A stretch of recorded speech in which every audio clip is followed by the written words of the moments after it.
Queridos hermanos y hermanas, quiero que mis primeras palabras sean un saludo cariñoso para todos y para decirle la alegría que tengo de estar con ustedes para proclamar a Jesús vivo.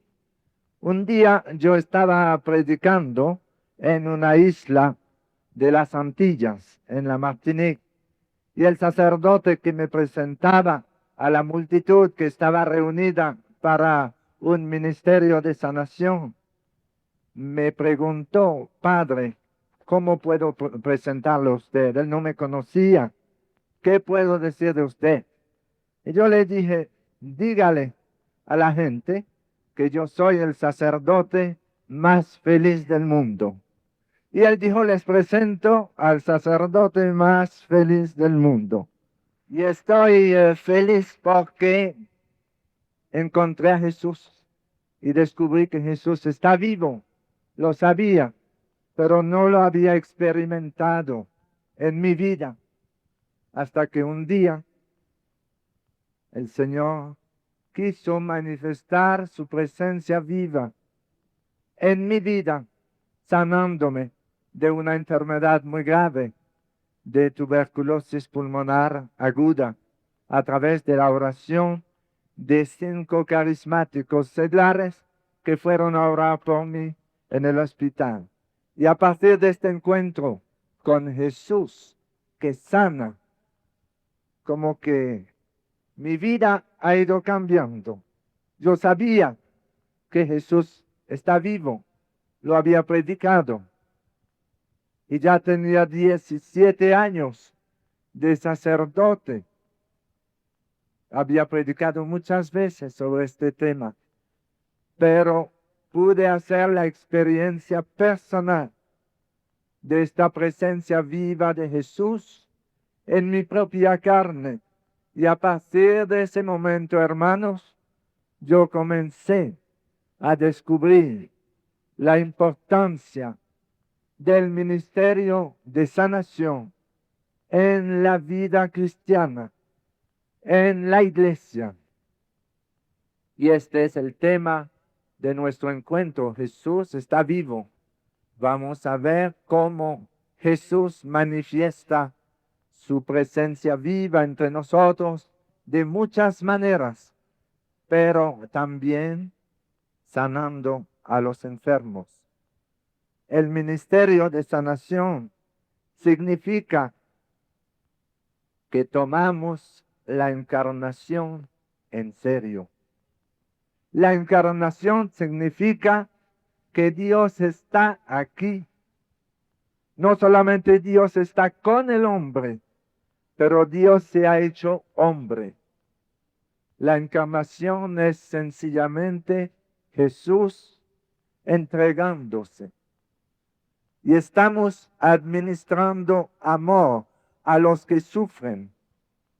Es Jesús viviendo con nosotros, que ha perfeccionado nuestra humanidad y está asistiendo al pueblo que sufre. Jesús no sana para probar que Él es el Cristo, sino que sana porque Él es el Cristo. Su poder de curar viene de su mismo ser. Y por eso, hermanos, el ministerio de sanación podemos decir que está en el corazón del Evangelio. Es algo muy importante en la evangelización. El que rechaza el ministerio de sanación ha olvidado una parte muy importante del Evangelio. Porque vemos que Jesús ha venido a destruir el pecado. Él ha venido por nosotros los hombres y por nuestra salvación, dice el credo. Y vemos, hermanos, que Jesús viene a destruir el reino de las tinieblas, a destruir el pecado, y lo destruye perdonándolo. Derramando su sangre en la cruz, Jesús viene a limpiarnos de todo pecado. Pero no solamente Él quiere destruir el pecado, Él quiere también destruir las consecuencias del pecado. Las consecuencias del pecado original. Sabemos por la Biblia, como leemos en el Génesis, que el pecado original es la raíz de nuestros males. Después del pecado de Adán y Eva, Dios le dijo a Adán, morirás de muerte. La muerte es castigo por el pecado. La muerte entró en el mundo, dice San Pablo, por causa del pecado. Y Jesús venía a destruir el pecado y lo quería destruir hasta sus últimas consecuencias, como son la enfermedad y la muerte. Y durante su vida pública, Jesús ha demostrado su victoria sobre el pecado, destruyendo las consecuencias del pecado, dando signos de que Él realmente puede perdonar el pecado. Así leemos en la hermosa página del Evangelio donde nos narra el evangelista que un día llevaron a un paralítico entre 4 hombres. Llevaron a un paralítico a los pies de Jesús en Cafarnaúm, en la casa de Pedro. Y había tanta gente en la casa que no podían acercarse a Jesús. Y entonces a estos 4 hombres se le ocurrió subir sobre el techo, quitar losas sobre el techo y bajar al paralítico por ahí hasta los pies de Jesús. Mire cuánta fe. Y dice el Evangelio que Jesús, al ver la fe de aquellos hombres, dijo al paralítico, tus pecados se son perdonados. Jesús comienza por lo esencial. Él ha venido primero a perdonar los pecados. Como había dicho el ángel a San José, Él liberará a su pueblo de su pecado. Y allí había unos fariseos que comenzaron a murmurar en su corazón y a decir, ¿quién es este para perdonar los pecados? Si Dios solo puede perdonar los pecados. Y entonces Jesús tuvo una palabra luminosa, una palabra que nos ayuda mucho a comprender la importancia del ministerio de sanación en la evangelización. Cuando Jesús preguntó, ¿qué es más fácil? Decirle a este, tus pecados te son perdonados, o decirle, levántate, toma tu camilla y anda. Y Jesús dijo esta palabra, escuchen bien, para que los hombres sepan que el Hijo del Hombre tiene poder en la tierra para perdonar los pecados. Levántate, toma tu camilla y vete a tu casa. Y se levantó el paralítico y se fue caminando. Era una señal del poder de Jesús para perdonar los pecados. Hay que recordar bien esta palabra de Jesús. Es una gran explicación. A veces hay supuestos teólogos que quieren vaciar el Evangelio de su contenido y comienzan a negar los milagros del Evangelio diciendo que eso no ocurrió así.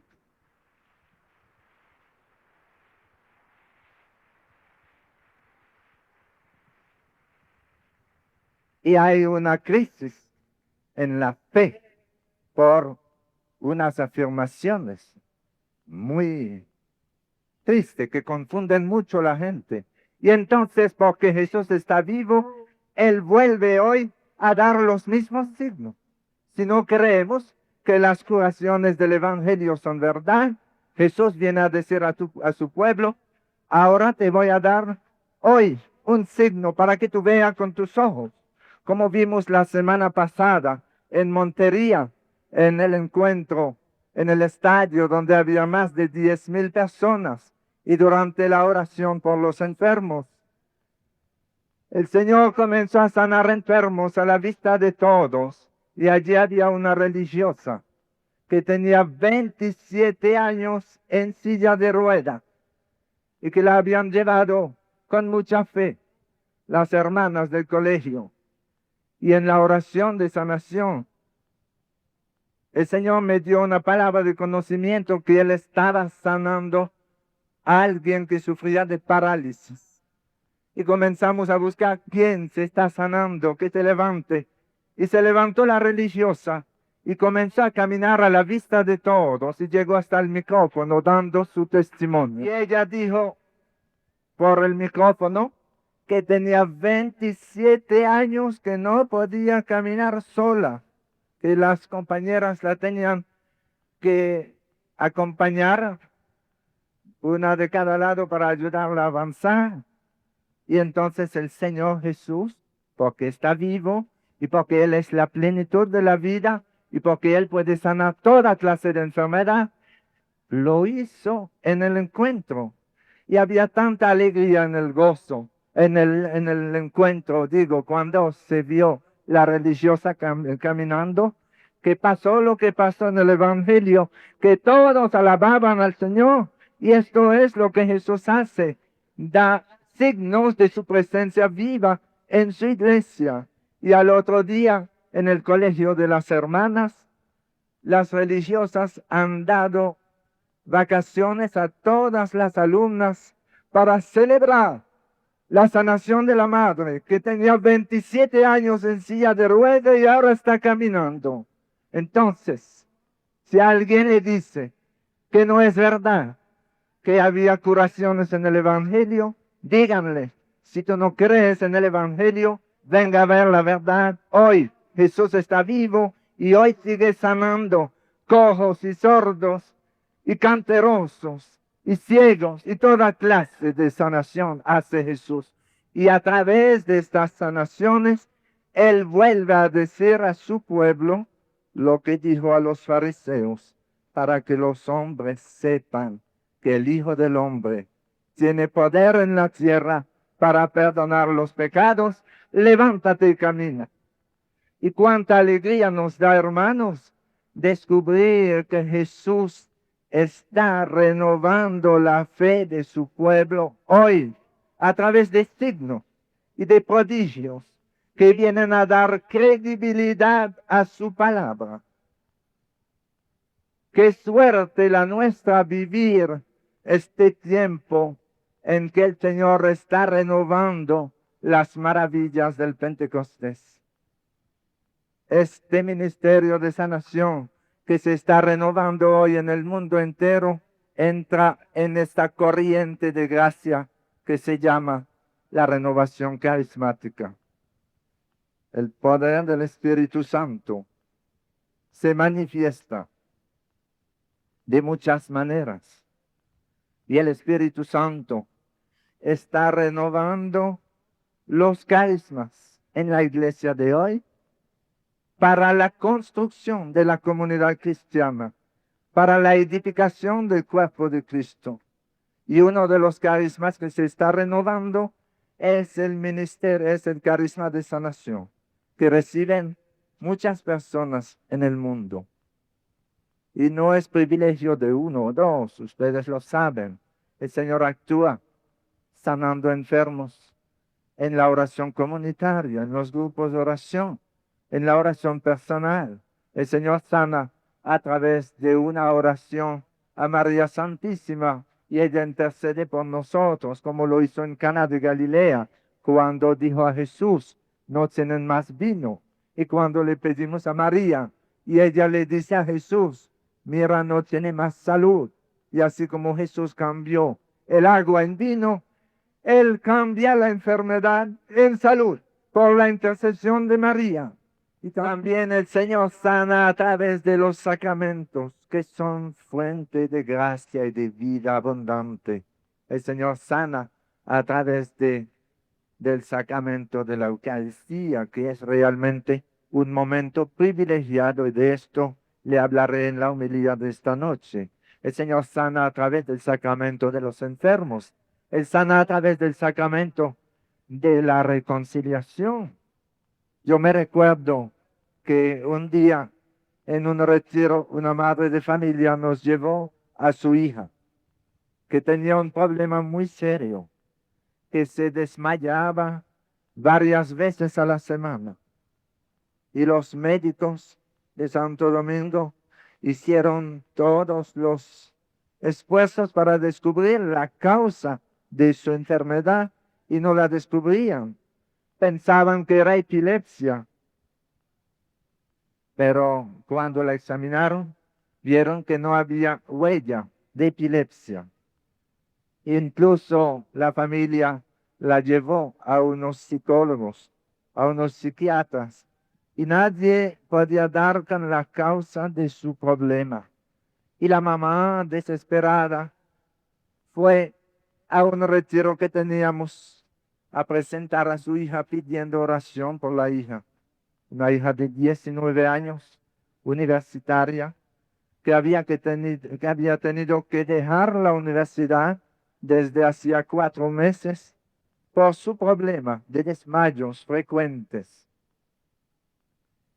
Y hemos orado por su hija en la sala, y después de orar por ella, pidiendo al Señor que la sanara, ya ella se iba a salir, y yo recibí en mi corazón como una palabra de conocimiento fuertemente. ¿Por qué no se confiesa? Y yo le pregunté a la señorita, ¿hace mucho que usted no se ha confesado? Ella dijo, sí, hace bastante tiempo.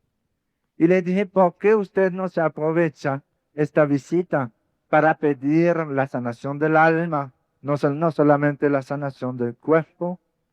Ella aceptó. Entonces salió la mamá de la oficina y la señorita se sentó. Y yo me senté para escuchar la confesión. Ella era católica y estaba acostumbrada a confesarse. Y yo esperaba en silencio y ella no decía nada. Estaba como muda de terror, de miedo. Y yo estaba orando interiormente cuando me vino una palabra del Señor muy fuerte en mi corazón. Aborto. Y yo le pregunté a la señorita, ¿usted no ha tenido algún día un problema con un aborto? Y ella me dijo, ¿y quién se lo dijo? Le dije, bueno, yo creo que es el Señor que pone eso en mi corazón, como cuando nos da una palabra de conocimiento. Y ella comenzó a llorar y entonces me dijo que sí, que en la universidad ella había tenido una debilidad con su novio y que habían tenido relación y había quedado embarazada. Y ella tenía tanta vergüenza por su situación que había aceptado la invitación del novio para ir a una clínica a hacerse un aborto. Un pecado tan grande. Y entonces me contó que cuando salió de la clínica, ella se sentía doblemente culpable. Se sentía culpable de haber tenido relación sexual fuera del matrimonio y se sentía culpable, se sentía culpable de haber tenido relación sexual fuera del matrimonio y se sentía culpable de haber asesinado a su propio hijo. Son sus palabras. Ella dijo, me sentía culpable de haber asesinado a mi propio hijo. Y salió de la clínica y unos días después, pensando en su pecado, el peso moral de su pecado era tan grande que la aplastaba. Y ella, pensando en su doble pecado, se sintió mal y se desmayó. Estaba en la universidad y la llevaron al médico y ella volvió tranquila a la universidad, pero pocos días después, pensando en lo mismo, se sintió mal de nuevo y se cayó y comenzó a tener esos desmayos 3 y 4 veces a la semana. Y no sabían por qué. Y el Señor Jesús, que conoce el secreto de los corazones, sabía cuál era la raíz de su problema. Y entonces la señorita se confesó, pidió perdón a Dios. Yo le di la absolución en el nombre de Jesús. y salió contenta y jamás ha vuelto a sentir ese desmayo. Terminó sus estudios en la universidad y su vida ha cambiado. La última vez que la vi, ella me decía que ella comulga 2 o 3 veces a la semana y que se mantiene firme en la gracia de Dios. Pero miren, hermanos, cómo el ministerio de sanación está relacionado también al arrepentimiento. Jesús al paralítico le dijo primero, tus pecados te son perdonados, y luego le dijo, levántate y camina. Y Jesús quiere primero sanar la gran enfermedad del corazón humano, que es la enfermedad del pecado, dándonos un profundo arrepentimiento y dándonos su perdón cuando somos humildes y sabemos decir, como el publicano en el templo, ten compasión de mí, Señor, que soy un pobre pecador. A veces hay gente muy equivocada que van al ministerio de sanación y quieren sanarse, pero no quieren salir de su pecado. Quieren sanarse físicamente, pero no quieren dejar su pecado. Y Jesús nos habla en el Evangelio para que los hombres sepan que el Hijo del Hombre tiene poder en, en la tierra para perdonar los pecados. Levántate y camina. Fíjense, hermanos, qué hermoso ver el ministerio de sanación en el corazón del Evangelio.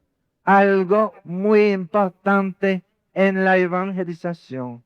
Y el Espíritu Santo está renovando la evangelización en la iglesia entera. El Espíritu Santo está renovando la fe.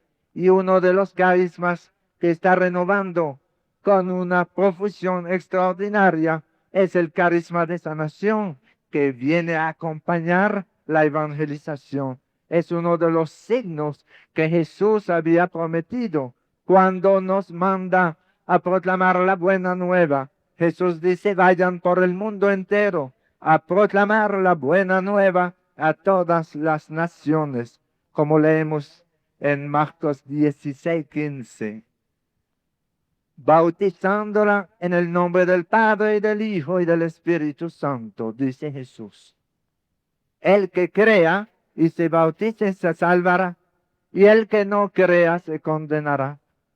Y para que podamos creer en una noticia de tanta envergadura, Jesús viene en ayuda de nuestra debilidad y nos promete dar signos para acompañar el anuncio de la buena noticia del Evangelio. Y aquí los signos que acompañarán a los que creen, dice Jesús. En mi nombre echarán demonios.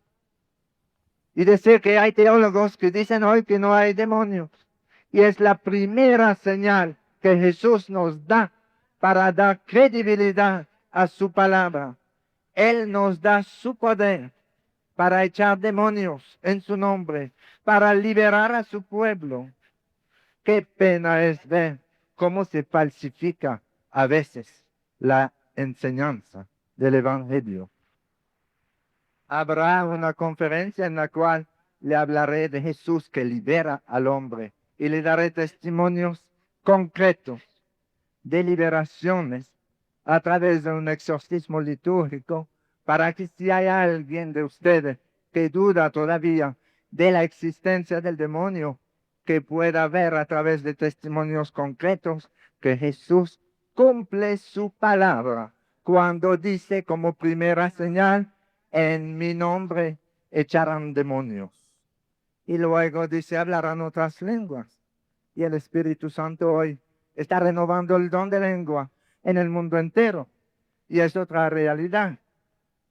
Es otra realidad que nosotros debemos descubrir. Ya no conviene que uno se burle del don de lengua cuando sabemos que es una realidad mundial.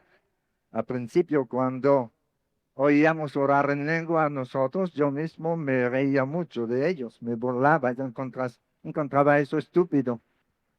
Pero después que descubrí el poder de la oración en lengua en el ministerio de sanación, en el ministerio de liberación y en el crecimiento en la oración personal, ya no tengo ganas de burlarme, sino de dar gracias a Dios por este precioso carisma que el Espíritu Santo está renovando en la Iglesia Universal.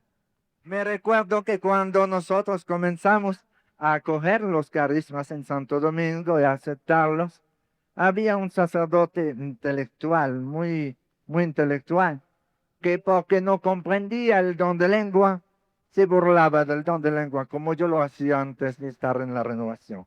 Y él decía un día por la radio católica en República Dominicana, él decía, los que hablan en lengua es porque les faltan vitaminas.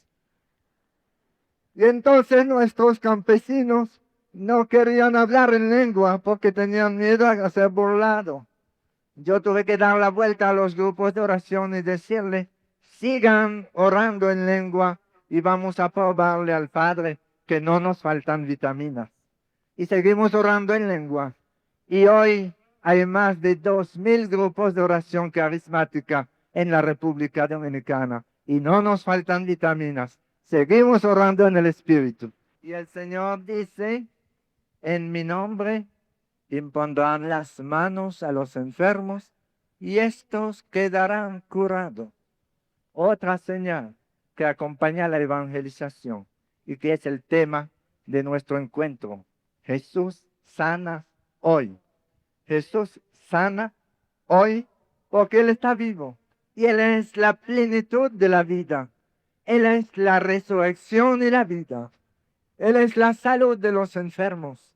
Y no vamos a sorprendernos que esta tarde en la misa el Señor sane a muchos enfermos. Es normal. Lo anormal sería si no sanara a ninguno. Eso sí sería anormal. Podríamos decir algo está fallando. Pero sabemos con toda certeza que Jesús esta tarde va a sanar a muchos enfermos entre nosotros. Y hermanos, yo lo que quiero es situar bien el ministerio de sanación en la evangelización. No he venido a darle trucos a la asamblea para recibir sanación. No hay métodos mágicos para sanar. Lo único que el Señor nos pide es tener fe en Él. Y nos dice, yo te digo que si crees, verás la gloria de Dios. Esta es la voluntad de Dios. Y esto no es verdad. No es voluntad de Dios.